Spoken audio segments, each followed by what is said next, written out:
दोस्तों नमस्कार। मैं शरद शिरे की मंत्रा पे आपको स्वागत करती हूँ।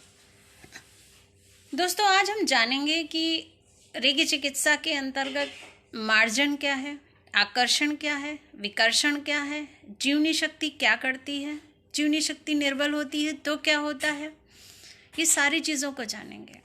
दोस्तों जैसा कि आपको पता है कि एक रेकी साधक, एक रेकी चिकित्सक जब भी किसी रोगी की चिकित्सा करता है तो होता क्या है, क्या करते हैं वो लोग। एक रेकी चिकित्सक जब भी, पहले रोगों को समझेंगे हम। एक रोग कैसे आता है, एक रोग बाहर से भीतर की तरफ आता है। ये रोगों की गति क्या होती है, बाहर से भीतर की तरफ रोगों का आना और नीचे से ऊपर की तरफ रोग का चलना, ये दो गतियां होती हैं। और जब एक रेकी साधक रेकी देता है, चिकित्सा होने शुरू हो जाती है। उस चिकित्सा के बाद जो परिणाम आते हैं, प्रमाण मिलते हैं, वो क्या होता है, जब चिकित्सा दे दी जाती है रोग भीतर से बाहर की तरफ जाता है और ऊपर से नीचे की तरफ रोग जाना शुरू हो जाता है। ये दो गतियां होती है, ऊपर से नीचे और भीतर से बाहर की तरफ।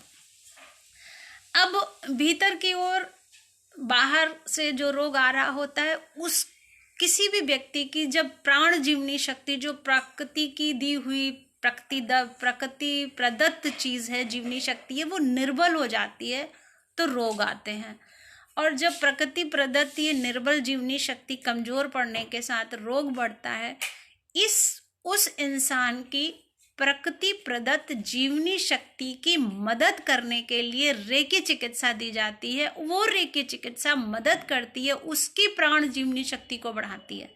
जब उसकी प्राण जीवनी शक्ति बढ़ती है, जो कि कमजोर पड़ने पे दवाएं भी काम नहीं करती हैं, जहाँ पर उसको दवा से भी कोई फायदा नहीं होता है, वहाँ पर प्राण जीवनी शक्ति की जब मदद मिलती है, एक रेकी साधक जब उसकी मदद करता है, उसकी जीवनी शक्ति बढ़ाता है, तो वो दवाएं काम करती हैं और उसकी स्वयं की जीवनी शक्ति मजबूत और बल उसको मिलता है, तो वो रोगी अपने आप ठीक होने लगता है। ये एक पूरी प्रक्रिया है। प्राण चिकित्सक या रेकी चिकित्सक अपनी प्राण शक्ति को रोगी की जीवनी शक्ति की मदद के लिए विकर्षण शक्ति के द्वारा, जो हथेली के बीच में होती है, ये विकर्षण शक्ति को फेंकता है। और फेंकने के बाद और जो व्यक्ति होता है, जो चिकित्सक होता है, वो आकर्षण की शक्ति ऊपर से प्राप्त करता है, कॉस्मिक एनर्जी को, और विकर्षण की शक्ति के हाथों से फेंकता है और वहां पर उस प्राण जीवनी शक्ति को मदद प्रदान करता है, उसको मजबूत बनाता है। मार्जन क्रिया मतलब पासिंग करना दोनों प्रकार की होती है, खींचने की शक्ति और फेंकने की शक्ति। जैसा हाथ पांव द्वारा भी सहायता की जाती है किसी किसी की, मार्जन द्वारा हाथों के द्वारा होता है, हथेलियों के द्वारा किया जाता है, ये मार्जन प्रक्रिया कहलाती है। शास्त्रों में इसका मार्जन के नाम से वर्णन है। एक रेकी चिकित्सा के बारे में एक संपूर्ण जानकारी, एक साधक कैसे रेकी चिकित्सा करता है, ये मैंने आपको बताने की कोशिश करी है। रोगी को बिठाकर लिटाकर हथेली के उपयोग के द्वारा ये चिकित्सा करते हैं। कुछ ठंडा अनुभव करते हैं, कुछ गर्म अनुभव करते हैं, कुछ को गुदगुदी सी पैदा होती है और कुछ को गर्मी बढ़ने का भी प्रॉब्लम समझ में आने लगता है। तो इस तरीके से हम मार्जन प्रक्रिया के द्वारा किसी की भी जीवनी शक्ति को बढ़ाने का काम करते हैं। एक रेकी साधक का जो कार्य होता है रेकी चिकित्सा में, वो ये कार्य होता है।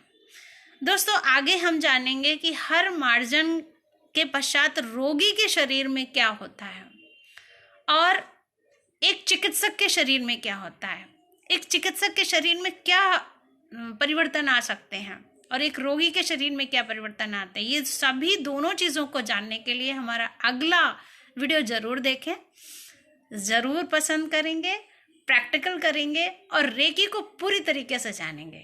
मैं शरद आपके लिए हमेशा एक नई चीज़ लेकर आती हूँ। प्रैक्टिकल करें, समझें, क्वेश्चन करें कमेंट बॉक्स में लिखें और फिर सब्सक्राइब करें और लाइक करें। धन्यवाद।